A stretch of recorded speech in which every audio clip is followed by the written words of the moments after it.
What's up, Skirts Up Squad? Did you just take my line? It's Samantha and Melissa. I'm going to actually tell you guys how it is right now. It was so fun. We couldn't even make it up. I'm going to do it. I'm going to wear it in public. And she looks at me and she goes, that's what Jesus is for. We are about normalizing things that are hard to talk about. That was like deer in headlights. Skirts out. But keep your panties on. What's up, Skirts Up Squad? It's Samantha. And it's Melissa. And we are here today to talk about what might happen with the podcast. Oh, yes. Did you forget? Yes. We did. We talked about that it's time to share with you guys, like what we think the future of Skirts Up looks like. Yeah. And I think the reason she seemed, just for our dear listeners, caught off guard is because I think you thought I was going to go into my fail first, but sorry. No, I think I didn't realize we're like dropping it now. But okay, we're in it. Here we are. So Here we are. After some conversations between Melissa and I, of course, and then I was just fiddling with some ideas and I reached out to past guests, and I really think that there is something to try. I don't know if it'll work out. I don't know if it'll feel like true Skirts Up. I don't know if it's something that will even feel like something that I want to carry on with my practice and stuff. But the idea is we have some past guests that are favorites. I've gone through and looked at all of our ratings on favorite episodes and stuff, and I've reached out to these guests to see if they want to be pop-in co-hosts of an episode where we have like a new guest on something that's different and new, and they help interview that person. And I know that sounds kind of maybe like a lot, but hear me out. I think that they're part of the community we built. Yes, it's built, like you and I were just talking about how it's so crazy how we like built this like network out of just randomness. And it's like the women that we now have to fall back and like ask questions when we need something that we didn't even know we would need. And that's just kind of the idea, is that now it's just bringing more women and more people into this network that we've built. But also it's just a whole nother realm of the guests that you and I would have on. It was to open our minds and like different ways of thinking and different ideas, right? But the thought is that like with them as a co-host, now they also get that experience. Yeah, and also they're going to have different questions and thoughts than us, right? It's just taking the conversation a step further. Yeah, and something tells me that the pairings that'll end up happening, like it's going to be people paired together that need to hear something from each other. Does that make sense? Like something is telling me like that is what I feel like the purpose is. But also it's going to be a great conversation, and the same thing that we've always tried to do for our listeners, which is have a conversation and then go into it more if you feel like it fits. Yeah, no, it's a really cool idea. I feel like the fact that it's like rolling around in your mind like that makes me think you've got to listen. You got to just try it. Who knows what will come of it, but try and see. Maybe it's just one episode that is just like dying to get out into the universe. I'm excited to hear them. I'm really excited. There's like a huge part of me that's really sad to not be part of it anymore. Yeah. But it's just the right thing for me. And Skirts Up is still very much alive. Like, just because I need to step back doesn't mean that Skirts Up is dead. And it's a good thing. Yeah, because your voice is still already out there like forever. Like it's already like like what brought Skirts Up, and and like so forever a part of that. And I think that the only thing is that it should, whatever happens with Skirts Up, like should honor like what you had part in creating, if that makes sense. So sweet. Yeah. Well, I think you're just saying like you want it to stay true to like building something beautiful. Yeah. And I think you can. So I'm excited to see what happens, but yeah, thank you, Sam, for putting all the work into, Oh, and just give it I another just, try. yes, and I just remembered that you've already agreed to do a pop-up episode with me. I did, but I forgot what it was for. Melissa. I'll I was remind you later. thinking, So yeah. I was going through all of our episodes and I was like, okay, please tell me, like, what is our last episode going to be together? And I was really, really Oh, hoping yeah. that it would be like an astounding number, and it is. I was hoping for 100, but our last episode Oh, together is landing on 90. really? Yeah, isn't that wild? It's so interesting. And it's a nine, Sam.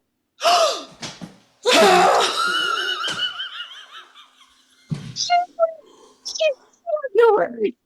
Oh my God, it's the nine of the nines. Yes. Remember that's what Sue kept talking Oh about, my like God, nine I'm is gonna cry. creativity and oh, Okay, it's perfect. that is so interesting.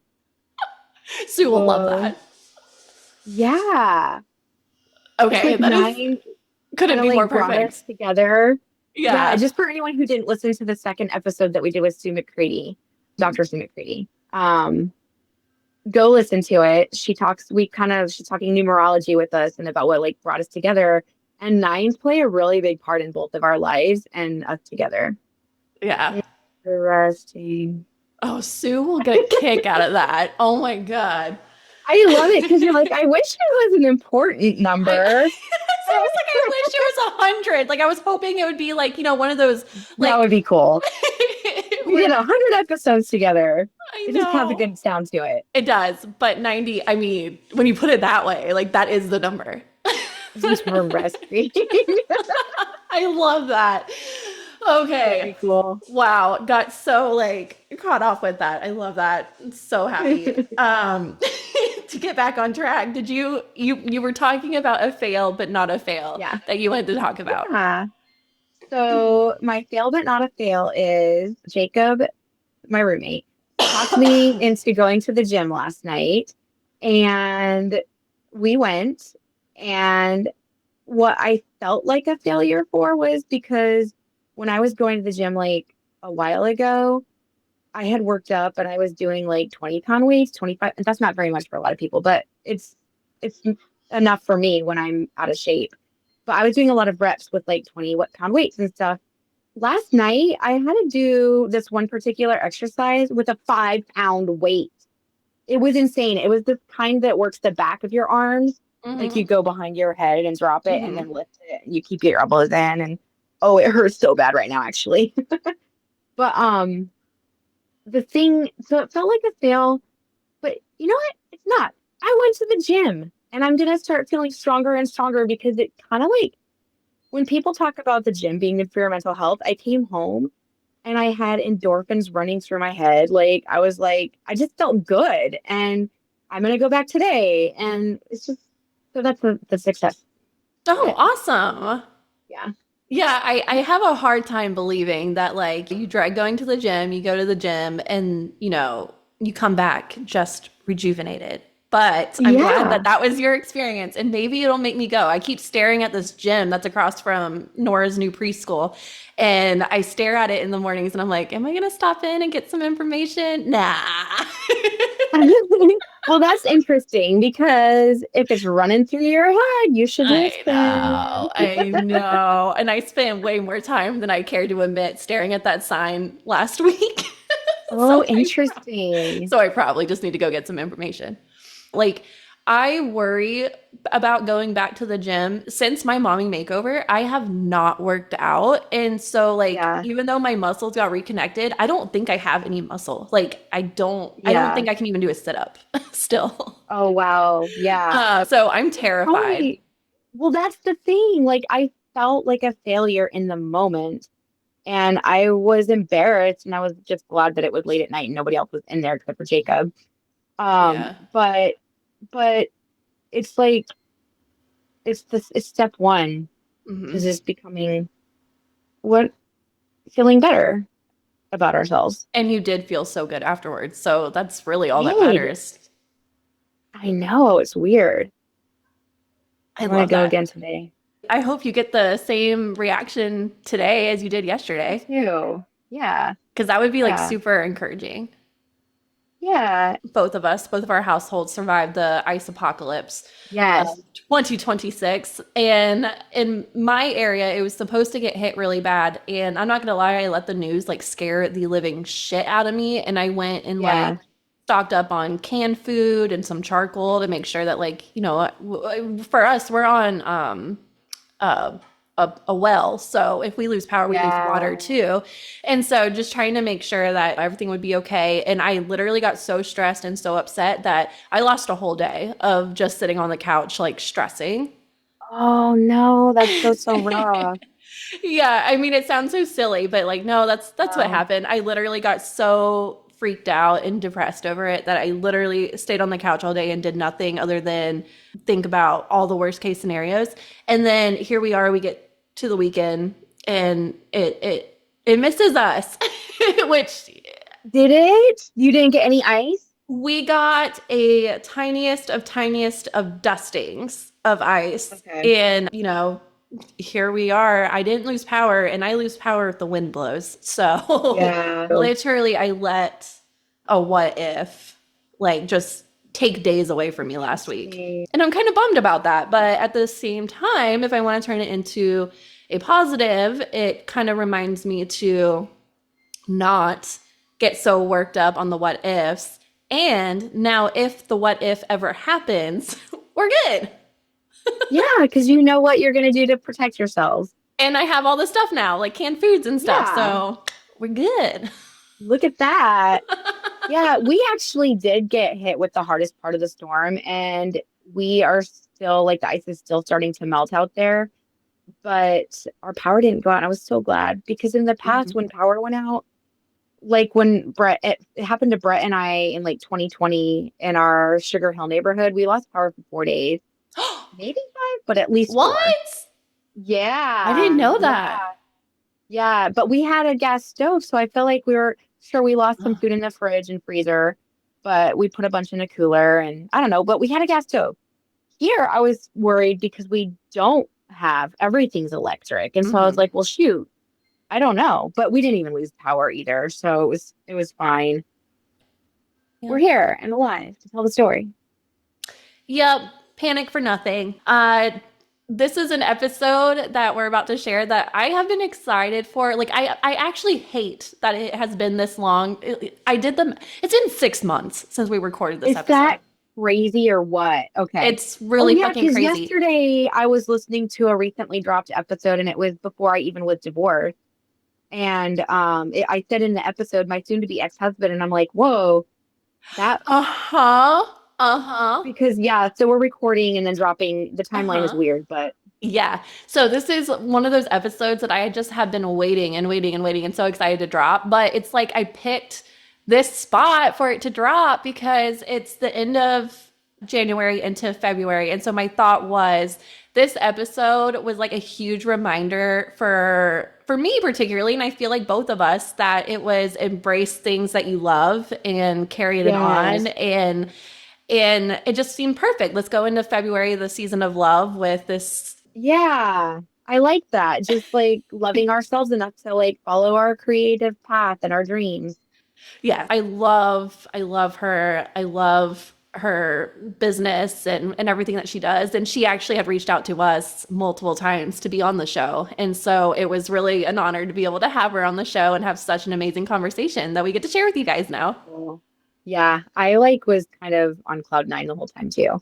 So in the city. Today we have with us Christine Lindebak. She is the founder of So in the City.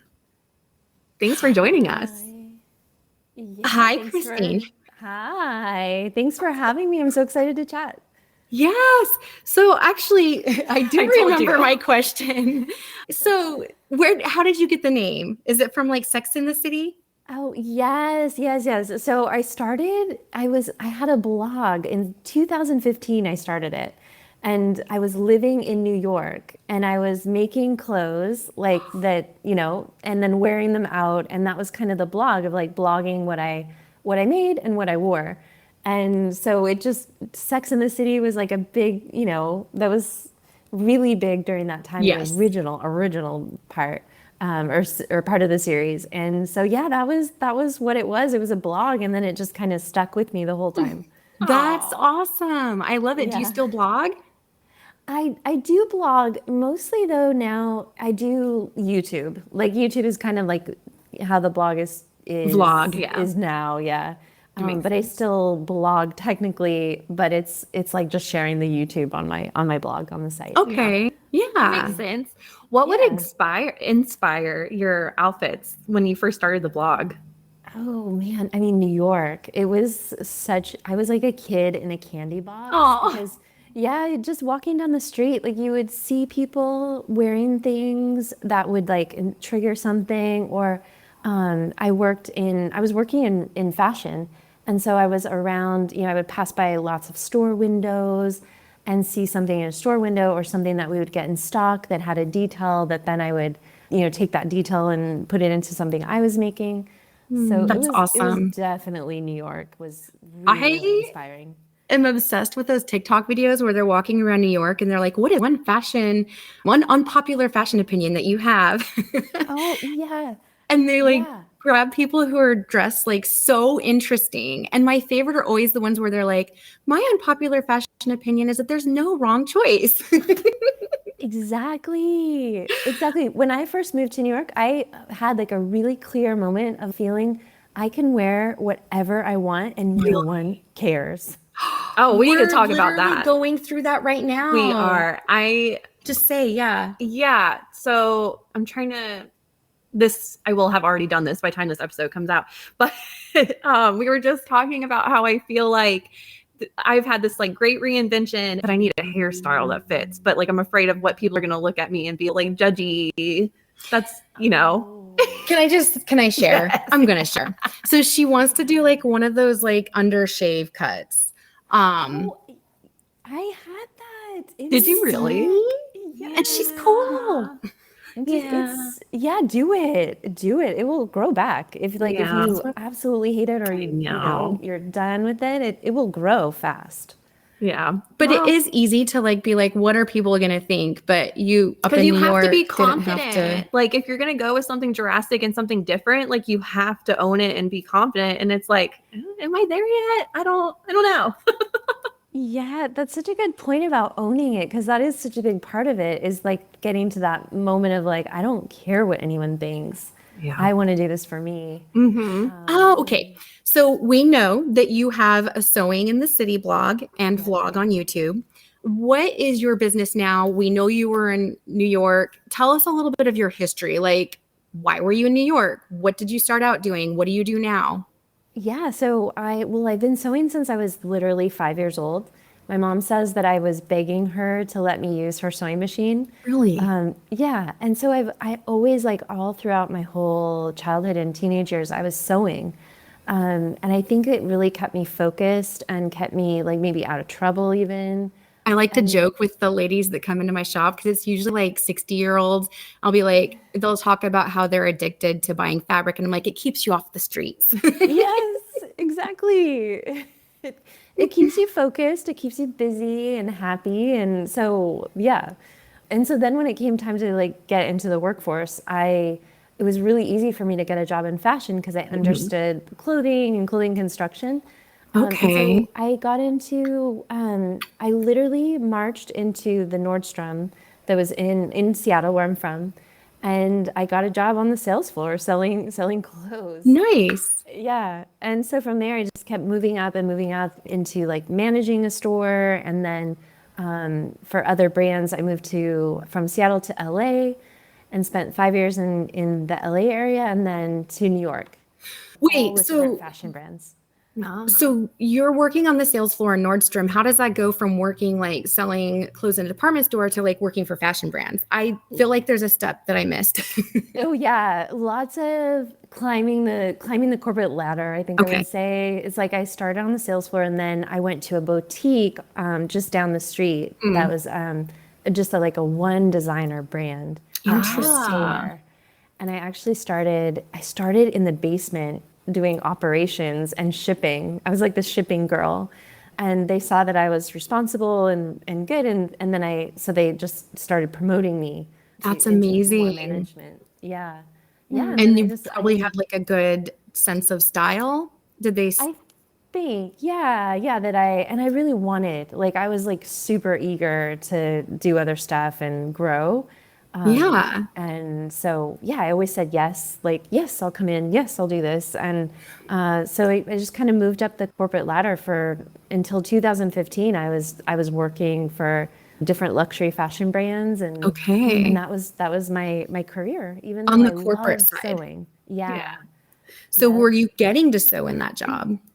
I was like every place I lived, every apartment, I always like have a little space for my sewing stuff. Even my first apartment in New York was like 400 square feet. I mean, tiny, Yeah. tiny, So and I tiny. still managed to sew. Like I had a kind of like a desk that like attached to the wall and like folded down, and I would set up my machine. And yeah, I sewing for me is like a old friend Yeah. that, even like you can maybe not do it for a year, but then you get back into it. It's like you never Yeah. left off. Yeah. Yeah. So yeah. That kind of reminds me of, we've actually heard this a lot recently, and you had brought it up when we had our pre-recording interview. When you turn something that you love into your job, how does that affect what you're doing? Yeah, it's like such a juicy topic because I don't think it's for everyone. Like I don't think everyone should turn their hobby into their main thing because Yeah.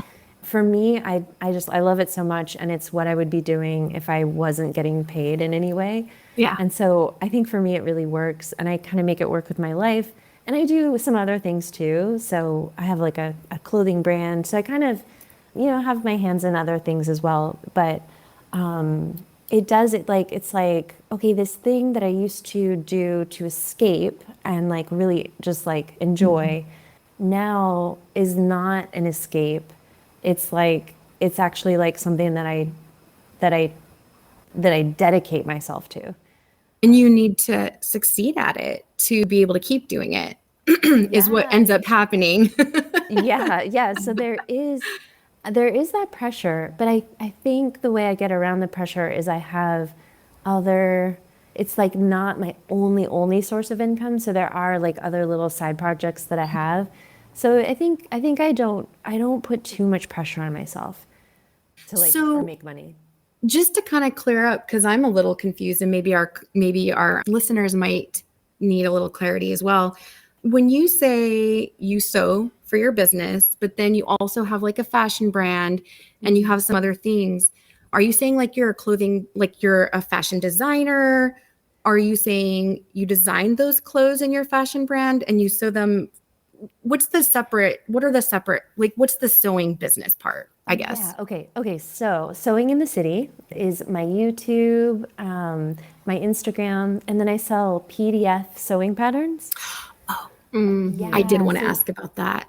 Yeah, so sewing patterns and courses. And so I sew, like I do a lot of sewing because I'll make something with my patterns, or I'll do, so sewing is like the business. And then I have a fashion brand where I do the design and I do a lot of the cutting, but then I send the cut pieces to seamstresses in my local neighborhood, and they sew them up. Just because Wonderful. it's like more of a skill that I have I sample can't handle. sewists for my shop. Yeah. Yeah. Exactly. And it really helps a lot because you don't have time to do everything.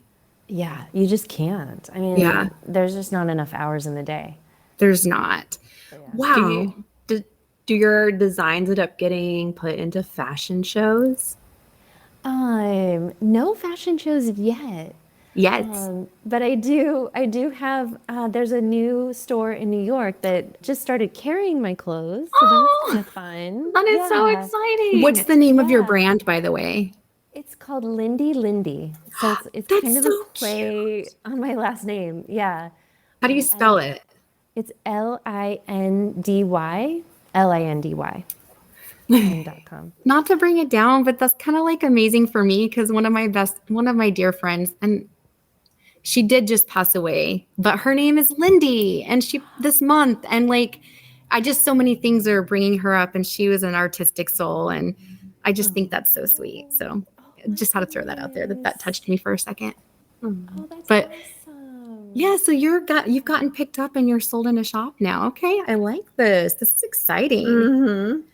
I wanted to kind of like branch more into like what Sam had said, because she was talking earlier to me before we got on with you, and we were talking about how like, well, we were both talking. I was talking about my business. It's really, really hard sometimes to separate work life, home life, hobby life. And so like, what are some things you do to ground you? I know you said having like a separate income kind of helps you keep your business going, as even though it's your hobby too. But you have to have a reset, right? What's that reset? Yeah. What are some things that you might? Your reset. It's such a good question, because sometimes I feel like I need more of a reset in my life, because Fair. if you leave me to my own devices, I will just like putter around and sew stuff and like organize fabric all day long. Like, Yeah. Yes. I will just, be in my own world. And so, yeah, I think friendships have been more and more important. Someone just like meeting for breakfast or meeting for coffee, just to get out of my world. I can relate to that. Prioritizing that, because it's so easy to be like, I'm too busy. Can we let's schedule that for like 2 months out? Like, Yeah, yes. Or like, I really can get in that mode of like, I don't feel like it. And I don't know what it is. Cause then the minute I sit down and like, we have a coffee or whatever, I'm so excited and so happy, Yeah. But it's like getting there. So kind of a side thing, but the same. Like, I struggle with depression, anxiety. I have most of my life. And one of the things that I'll do is, like you said, if you leave me to my own devices, I'll just get into my own world. I'll just be working like all day, all night, and I'll just do things. And I will think, I don't want to go hang out. I don't want to go do this. But you're right. Like, it's important to have like good people around you that remind you, hey, let's schedule some time to be together. And so I don't have a lot of friends, but the friends that I have are like really important to me. She's rolling her eyes. I don't have a lot of friends. I only made that face at you because when I think it was like season 1, and we were talking about making friends after your 30s, and we were talking about like how it can be hard to make friends and like ways to make friends. And Melissa goes, I have too many friends. I am not taking applications right now. I didn't say it like that, but yes. Kind of did. Kind of. So it's because I have exactly what I need and who I need in my life. And I think it's important to curate that kind of a relationship with people that can say to you like, hey, let's schedule time. Let's do something. Because you're right. You think you don't want to, but then it's like it's a cycle, and you start like getting more and more reclusive. And so, right. So I think I like that you said that. It's really important. And I just want to kind of like add, I think it's also important to make sure who around you, because cheerleaders for you. Yeah, like, exactly. Yeah. And it's true. Once you get with each other, it's like, oh, I really needed this. And you don't realize it, right? Yeah. And like one person can say something, not even, just in conversation, even casually, like what are you working on or whatever, that can spark something. That's and so then true. That idea is like, and even just like having like Zoom like this conversation too is like kind of part of that. You're right. Like stuff sparks. I think like I know I can just be alone all the time. I'm totally happy being alone. Mm-hmm. And I think a lot of sewists are, because it's a singular sport kind of a thing. Yeah. But then I love it. You called it a sport. I don't know where that came from. I love it. I'm going to use it. I'm like, I love sports. I sew. Yeah, I sew.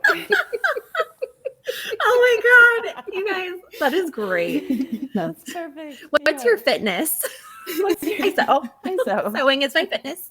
It's a singular sport. It's true. My God, I love this.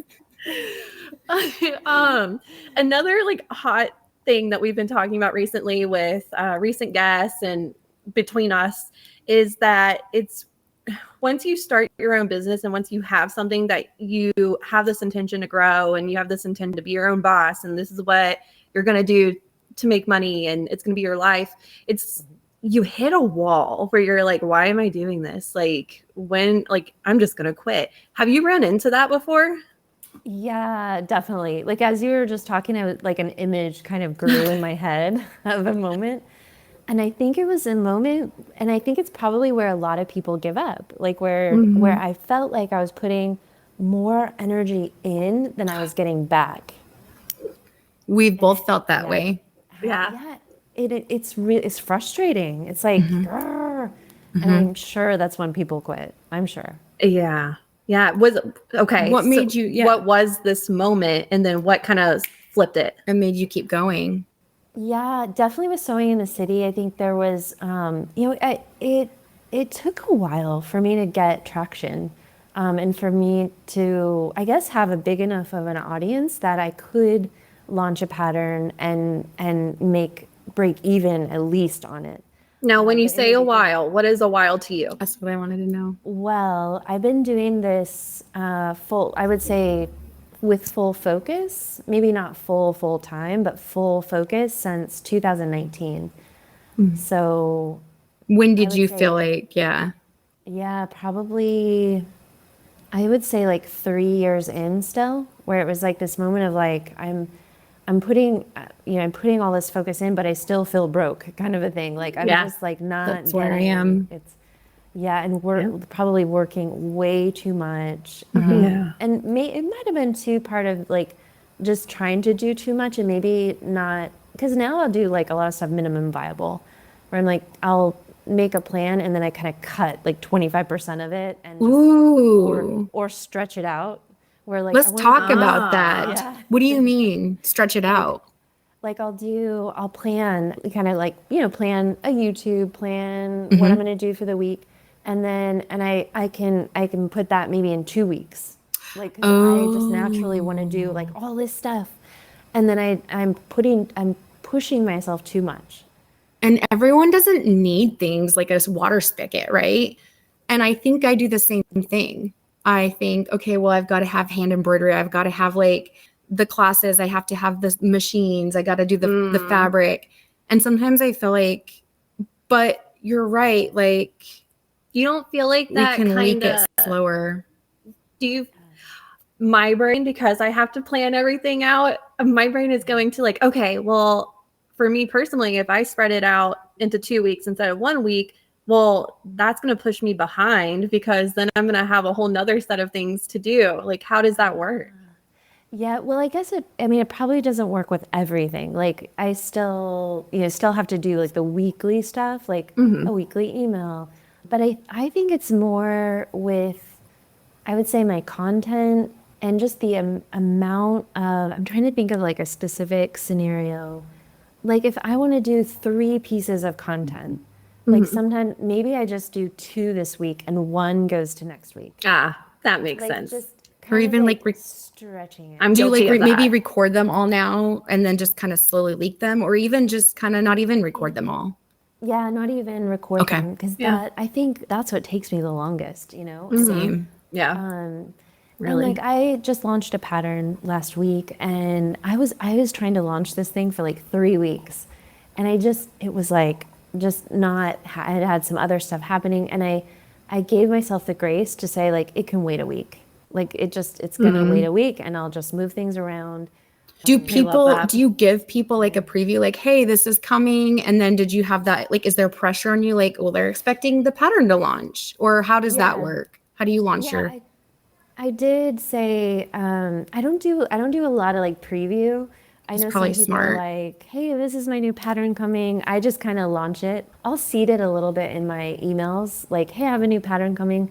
But honestly, I feel like no one's watching that closely. I'm like, if I don't launch it this week and I said, hey, new pattern coming next week, it's like, I'm not so worried about it.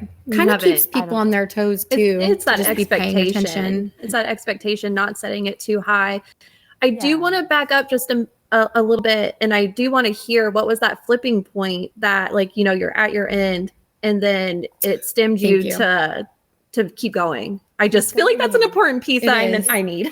It is. Yeah. I'm being selfish. No. Yeah. I mean, I think for me, honestly, it was just because I love sewing. And there was like no option not to quit or there no option to quit because I just was like, what else am I going to do? Like this has to work. Yeah. And I think ultimately I saw that I believed that it was ultimately going to work. But I think there was that total frustration of like, why is this baby not running yet? You know, like, Right. we would never expect a newborn to go running across the room. Yeah. Or like a toddler to go do like drive a car, you know? And I think I was expecting my toddler business to be like driving a car. Right. And so As we all do. yeah. Yeah. we want I it, like, actually think now. that perfectly describes like where I am right now. Like, so this is my 3rd/4th year. And I remember my brother always said 3 to survive, 5 to thrive for business. And so I kept thinking, okay, once I hit the 3 mark, I'll be better. But no, it still takes time. It still takes time. And you have to just not expect too much too soon. Like exactly what you said. Yeah, exactly. Expectations, I guess, is what it comes down to. And maybe at that 3-year point, I think one of the things that probably happened, maybe not that I don't necessarily remember, but I know I do this, is kind of optimizing and like what is bringing in the most like volume or traffic or whatever, and then what is not, and then taking that stuff out and doing more of what is working. Do you have people like helping you with that? Do you have like maybe a business accountant or a partner? Because I don't either. But Yeah, no. now I have employees and I sometimes will like bounce things off of them and that does help. Yeah. But I literally still, like, I have a notebook here where I do all my expenses all by hand still. Because it's one way that I really like dive into it. I think the process of like writing it out. But no, I do have, I am part of like a marketing group of other people that have businesses online. And so there's just like everyone's doing kind of their own thing. So no one's exactly like me, but everyone has their own online business. And I think the relationships that I've formed through that have been really instrumental to kind of carry me through at certain points. I like that. It's the second time we've said relationships are important. Yeah. Isn't that so funny? I have a confession. I stalked you. Oh, And I noticed on your LinkedIn that because you brought it up just now, that you had a season. Well, there's 2 things I noticed actually, but you brought up marketing just now. yeah. Do you have a season where you worked in marketing? Yeah. So that was so when I left my corporate job, I was super burnt out. Yeah. But I was blogging, so I knew WordPress. Oh. And so what I did when I left my corporate job, I studied even more web design. Okay. And then when I left my corporate job, that's what I was doing from 2015. I mean, I still do a little bit on the side. I have clients that I've had forever. Wow. That I'll do some like web design for them just on the side. Yeah, I don't really yeah. advertise it that much, but so that base of tech knowledge, because I could build anything on the internet. Yeah. That helped me then when I launched Sewing in the City, kind of relaunched it. I could build everything. Like That's all my amazing. tech. Yeah. Yeah. So that's kind of the story. Is that how you also support your online classes? Sorry, I'm asking so many questions. I hope I'm not taking away some things that you want to say, Sam. No. I'm just so excited to talk to you, Christine. Oh, it's so fun. Yeah. I know you have online courses. Like, is there like a platform that you use where people can like sign in to get, do you want to share who you use or is it something that you created because you have that knowledge? Yeah. So I use a platform called Member Vault. And so I house all of my patterns in there, all the courses. And so people, when they purchase, they get an automated email that gives them their login. Nice. And then they can log in and access everything. And it works really well. I've been with them since 2019. Neat. And you yeah. upload like classes and stuff that they can like have access to? Yeah. Yes. Oh, that's so neat. Yeah, and it's kind of cool too because once you log in, then you can see all the products that I have. Yeah. So it's almost like a second website. So yeah, it's cool. Very cool. Yeah. The second thing that you found when you stalked her? The other thing I found when I stalked you was that you you did something I've never seen before. So many people, Which was empowering, which is why we're bringing it up. yes, Oh. so many people have times in their life where they have to take a hiatus. You said you were burned out from your corporate job. You straight up said on your LinkedIn page from Resume. 2016 to 2017, and I'm guessing it went on your resumes too, but intentionally resting and resetting. And I thought that was beautiful because why are we so afraid of telling people that we have to reset? Yeah. Can you tell us more, like what inspired you to just like be vulnerable and do that? And then like, how has it affected like maybe other people? What were people's reactions to that as far as like hiring you or working with you and whatnot? Well, I think that after that, I haven't, knock on wood, I haven't had a regular job again. True, I did no notice one- that. So it yeah, wasn't, no one yeah. has. So people have hired me in like a freelance capacity Right. for tech stuff, but yeah, a lot of people actually bring that up. Oh, really? They're like, yeah, that I mean, I wouldn't say a lot, but every once in a while it comes up like, wow, that's really interesting that you took time. And I guess for me, why I put it there was like I really felt that time was valuable, and I learned a lot, and it was almost as important as a job. Yeah, that time to like reconnect, and I was learning Spanish. I had moved to Spain, which was a huge part of the reset, and yeah, I needed that time. Well, one, I was super unhealthy. So when I was living in New York, I was having these mysterious allergy attacks that landed me in the hospital 2 times, almost like in anaphylactic shock, where I was like airways closing off. Oh my gosh. No doctor could figure out what it was. Like it was like they did all the allergy tests, everything. I was not allergic to anything that they could find.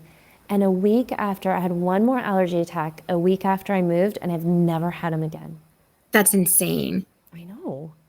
I wonder if it was like, did you say stress? Stress. That's what I was just going to say. Your body was reacting kind of like Sam's story. Yeah. She has, I forgot the actual name of it. Yeah. Well, actually, I'm in school too it's called rapid transformational therapy. And this is like one of the things that you learn is that your subconscious mind will basically give you illnesses that can be resolved by making simple changes. Totally. But yeah. I believe it 100%. Yeah. But she like literally was having seizures and they're saying no. And so it's the same thing. Like your body is shutting down, closing up. You're having anaphylactic. I just find that incredible. But that being said, I kind of just wanted to like point out again, repeat what you said. You said it was very valuable. It had a real value, like that whole year of reset. You valued it in yourself, which is why no shame, like was a valuable time frame for me. I'm going to use it because a lot of us, again, coming back to just being so busy and just that hustler lifestyle, it really makes it scary about that judgment of when you take time off, that judgment is that you're lazy and you just sat on your ass for, that year or whatever that is. And it's hard to want to do that. Like you feel like you have a good reason other than no, I valued my own mental health and like wanted to explore. Which is so crazy because you probably were working really hard, the opposite of lazy, to take care of yourself and get yourself into a healthier state. I have a feeling. 100%. Oh, totally. Yeah. So you moved to new place. Have you guys heard of the Artist's Way? No. Wait a minute. Someone just recently mentioned. Tell me more. So it's by Julia Cameron. It's a book, and she works with a lot of actors and people in Hollywood. And she wrote this book. It's a 12-week, it takes you through 12 weeks. One of the foundational things that you do is you do 3 pages of journaling every morning. Whew, crap. That's hard. That's a Yeah. dedication. It's hard, but after a while, you get really into it. Yes. Even if- one of yeah. our other podcast Yes. guests, client ghost, somebody. Yes, it was, she did this. It was the Artist's Way that she did. I forgot who it was. I'll remember, but okay. Tell us more. Sorry. Yeah, so you do morning pages, so 3 pages of journaling every morning. You do all these different exercises. Once a week, you take yourself on an artist date. So you go even if it's just an hour or half an hour to like a museum or someplace that you've always wanted to go or whatever it is. And through it, you get to the core of what you really want to do or what you get to a core. It brings you back. What do you value? What is it that you're here for? What's your purpose kind of a thing even? Would you go as far? Which brought me joy. Like what brought me brings joy? you joy? Kind of what you used to do when you were a kid. Mm-hmm. Like what did you used to do when you were a kid and you didn't even know what money was yet? You're right. You had the summer or for me it is that like busy. I don't have time to have joy in anything, like busy. And I've since slowing down and really just like thinking about my own inner works, it's like, oh, there's things that I've been wanting to do. I've been wanting to go take my paddleboard out that I've never done before. I've never paddleboard. Can I go with you? Yes. I've been wanting to take The my lake is paddleboard right here by me. out and do that like on my own and experience that, but I haven't done it because I'm busy. When am I going to do that? But it's like Next something I want to do, and I come to the probably will feel shop, good. Bring it. Next time you come over here, we'll go because the lake is like 5 minutes away. Okay. Yeah, make a date, like schedule it in. And I wanna, maybe like- that's what part of the 12-week thing is. You're like, okay, it's just for 12 weeks. So it feels like you're doing a program almost. Okay. And so it's like, it's not so open-ended. It's like once a week. And that paddleboarding is like the perfect opportunity to get out of your comfort zone because you've never done it before. I don't do things by myself, especially. So that was the initial thought. But I'll go set you off and I'll be like, bye on your voyage, and then make sure you come back. No, I mean, you're not wrong. I mean, the first time I should be with someone, I've never done this before. But then like maybe I do enjoy it so much that it's something that I can like early morning go out like as the sun's rising and, just enjoy being on the water. That sounds amazing to me, but it sounds horrifying to do it by myself. So let's, break the ice. And one of the advices that I've always stood by is someone once told me that 3 weeks make a habit. And I bet that that's kind of part of the reason of the 12-week program is 3 weeks make a habit. So if you're doing it for 12 weeks, like it's not going to be a program that you do and move on. It's going to be something that continues on because now it's a routine. Yeah. Yeah. And I still journal every morning. I was just about to ask. Yeah. That's amazing. It's really good because stuff will come out. Like even if you start just saying like, I don't know what to write. Okay. And then all of a sudden you'll be writing, thinking about a new idea or something that's bothering you or and it like clears the slate for the day. Yeah. That's really interesting. I like that. That was something that was recommended for me to do at night because I would have the racing brain and not be able to sleep. The insomnia would hit because my brain's racing of all these thoughts and don't forget this and what if this happens and how am I going to fix this and just never ending thoughts. And they're like, oh yeah, well journal right before bed. And I'm like, I don't have time to journal and I don't know what the hell I would journal about. Like that's insane. But like you said, you could just start writing like, this is stupid. I don't know why I'm writing. But then all of a sudden, like you get it all out. And then once you're ready to move on to the next thing, your brain's not rattling off all the things that you felt like you had to remember or the things that like you're still trying to analyze because you just got it out. And now your brain can be like, okay, next task. Right. Just let it be your stream of consciousness. Yes, exactly. And she does have you go back through your journal and like if once you have some space from it, you go back and you're like, oh my gosh, this was gold. Really? This idea was so good. This idea. And That's it just comes out. interesting. Because I was re-listening to one of our old episodes, and in the episode she had something, it was Terry Christine, and she said, when you get out of bed in the morning, put your feet on the ground, and I want you to feel, how do you feel? Like, how do your feet feel touching the ground? And then walking into the shower to be more in tune with your body. And I remember when she was telling us that the first time, I was like, that's amazing. I have to do that. And then I forgot about it, re-listened to it. You're right. So we can go back and like find out these things that we just forget because there's so much going on. Mm-hmm. The gems, little gems. Yeah. It kind of reminds me of something that I had started because I thought it sounded like a genius plan. And then I was like, oh, this is a genius. And I stopped. But I had this like voice recorder. And so at the end of each day, I wanted to voice record what my dream was that like stuck with me. So like I intentionally wake up slow and I try and remember what my dream was and like how I felt and what it might mean. And then I want to voice out like, kind of what's the big key things that happened this day, or did I learn something, or and all this stuff. And I was like, and then one day I just wrote a biography, like, or yeah, is that what it's called? A biography, a monologue, or probably a monologue, whatever. But like, that's now my memoir. I just like wrote a whole memoir.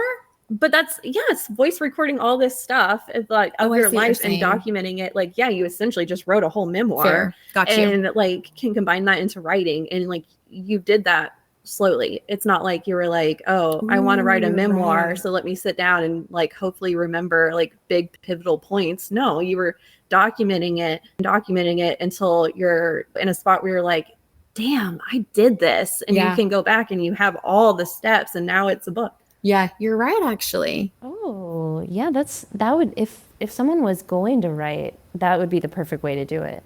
Yeah. But like you may not even, it may not have crossed your mind to at this moment to be like, oh, I should write a memoir. But like you have a story and you have like how you got from here to here. And so maybe one day down the line, you're like, no, like this would help people.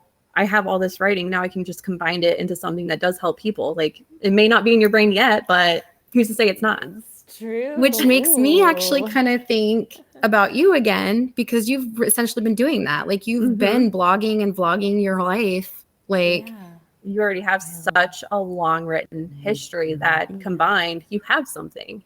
Yeah, it's true. I never thought of it like that. What do you think? Because I feel like all of us and essentially are here to help each other. And I think that I get a lot of joy out of that, even when I don't realize that I'm doing it. And then later I can look back and be like, hey, that actually was good for me because it helped. Anyway, I'm wondering, what would you say like through your vlogging, blogging and stuff? What is it that you could say you can look back and be like, yeah, I think that this is helping people in this way? Yeah, I think. And it's hard for me to answer because I feel like it feels a little like it's braggy. Yeah, braggy, exactly. It's okay, brag. Yeah, okay. Do right, and they're like, you inspired me to all around sewing, like and like I'm getting back into sewing, or I made this, I wore it to my daughter's wedding, like, so I feel like. If I can contribute inspiration or just getting people into sewing, I think I would die super happy, just to be able to share my passion for it and how many amazing opportunities sewing has opened doors for me, from being 5 years old all the way to like having a career in fashion that I never would have had if it weren't for sewing. Right. Yeah, so I think like that's kind of becoming more and more, is like I'm like, you should learn to sew. You should learn to sew. I'm that girl that you can do it too. An annoying girl, that's like sew. I love that. What kind of patterns do you have? Like, is it sewing clothes? I guess because. Yeah, mostly clothes. I have a tote bag that I love, and it's huge. It's like a market bag. Oh, I love it. Yeah, that. But mostly clothes. Yeah. This kind of ties in with a lot of the other things that we wanted to touch in. One, I feel like your idea of sewing is kind of unique in the sense that what is it called? Upcycle. Yeah, that's what I was just about to get into too. And so what does that look like? And is that particularly how you help people design the style that they're trying to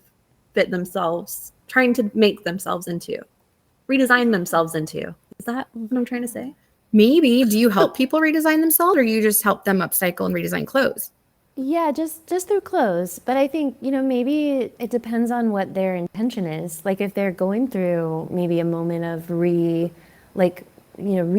themselves, or kind of like a new identity, maybe someone is. I see a lot of women in the moment of like, all my kids are gone out of the house and now I have time and I'm Who am still I? young. Yeah.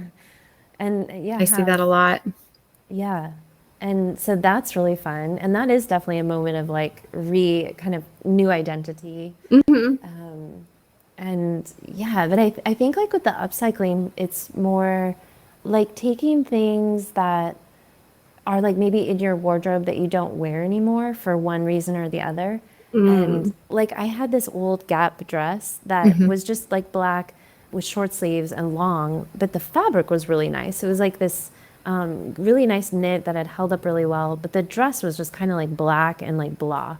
Okay. And it was in my donation pile, but the fabric was good, like I don't want to give away good fabric. And so I ended up just cutting off the sleeves and I had like a quilting cotton in a bright, like three colors together, like a floral. And I ended up adding puffed sleeves that were out of this fabric. And so I just like kind of remade it and gave it life and personality. So That's so I think, neat. yeah, there's a little bit of that. And then a little bit of just like taking old textiles that are, like old sheets that have a cool print, or old embroidered tablecloth, and making them into something new. Yep. I love that. I really do. I see a lot of like old things come through the shop because people will come in and say, I don't sew myself, but I found this in the attic, or Yeah. my great, so-and-so passed this to me and I don't know what to do with it because they're not finished. They're like usually like embroidered blocks maybe, or quilt blocks. Right. And it's like, well, let me help you, because you can turn it into so many things. Like you could do a beautiful wall hanging. Like you I could do a have favorite quilt. clothing that, like, even today, I had this jumper that is really pretty and I really like it. And then I went to go try and put it on for the first time in like 6 months and I couldn't even get my ass in it. And I was like, but it's so pretty. Like the top is this like lace tank top and like I love it. It's so gorgeous. But I don't want to throw it away because it's so pretty. Like I want to still be able to use it somehow. Oh, yeah. I mean, you could, depending on the fabric, you could make like a tote bag from it. Oh, So you have, or like a little cosmetic case. So you still, have it for like your makeup or something special you could put in there. Because it's still pretty and you want to look at it. Yeah. Yeah. I could see that working. She could probably, if she can't fit her butt in it, couldn't she also like just keep the top and like take the pants and like add like a skirt, or even just turn it into a top? Totally. Sure. Yeah. Yeah. It just depends. Like normally if I have a garment that I want to make into something else, I'll choose a pattern that has a lot of small pieces. Okay. So like, because you want them all to fit on on a leg of the jumper might only be this wide. So yeah, that's like the key to like making stuff out of other clothes. Making sure you have enough fabric to cover the new pattern. Exactly. Yeah. And I think sometimes patterns that have seams Yeah. are smaller pieces. Yeah. Yeah. I think I speak for everyone listening right now that we want to see some of the upcycled things that you've made for yourself. My Instagram I do a lot of upcycling. Like even the top I'm wearing is like, these are new doilies, but you could use like old doilies and just stick them Awesome. on. I did You one made that for shirt. winter. You appliqued them on? Yeah. I zigzagged. Nice. And it's a knit, so it doesn't unravel. So, and then I just trimmed behind. Nice. So yeah, just lots of little projects, always kind of thinking of what I have and what I can use and what I can put together, That's awesome. So can we get closer? Oh, I Yeah. see. So you zigzag the doily on, and Yes. then you cut out the t-shirt behind it so that you could see the lace through and see like a Yes. little cute skin. Oh, that's beautiful. Exactly. And it's been so hot that this is actually ventilation. Yeah. Getting Nice. like air through. Nice. You want it right here. No more boob sweat Armpit. today. Exactly. I love it man. because like a lot of us, like there's so much potential in our closets, but we don't have the creative mind that you might have. And so being able to like go in and see the things that you've done and be like, oh, wait a minute, I have a piece that's kind of like that. I could, it just kind of help people with that spark of ideas. I wanted to ask one more question about your patterns. Are they more like beginner friendly, or would you say like, hey, take my course and then Yeah, all different levels. I think some maybe are like more, maybe not for like the first project. But the pattern I just launched, I created it specifically to be like, this could be your first project, kind of a pattern.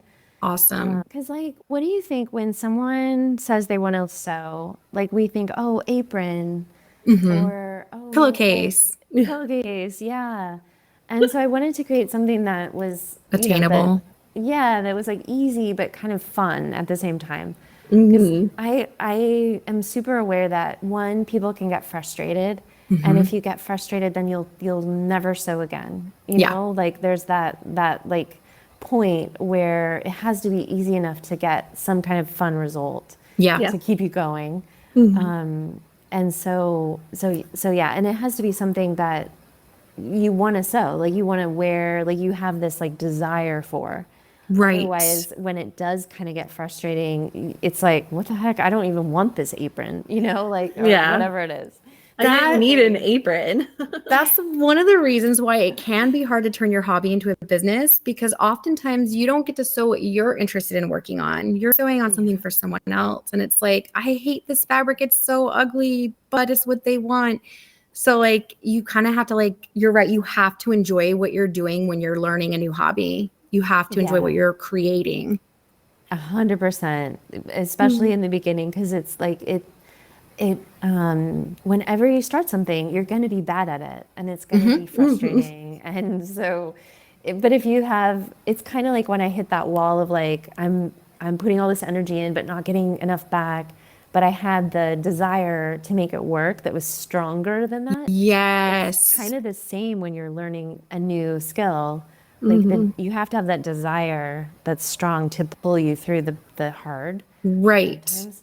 And for me, the desire is like, I really want that cute outfit. That's like enough to kind of get me through just to finish it, Yeah. And sometimes just like you're like getting halfway through, and I like to just remind people, just trust the process, because sometimes you just have to just keep going, get over the little hump, and then you'll see something that you've created, right? It's true. Yeah, I have that happen.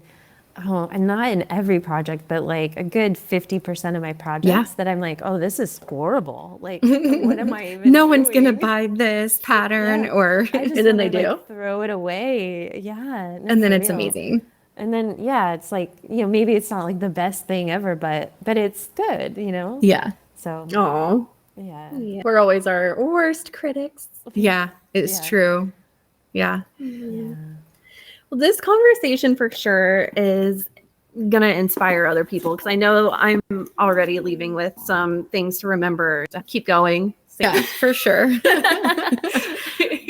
Thank you for reaching out. Oh, yes, me too. Skirts out. Bye. Bye. Did you like the episode that you heard today? Great. Share it with a friend, and don't forget to rate and review.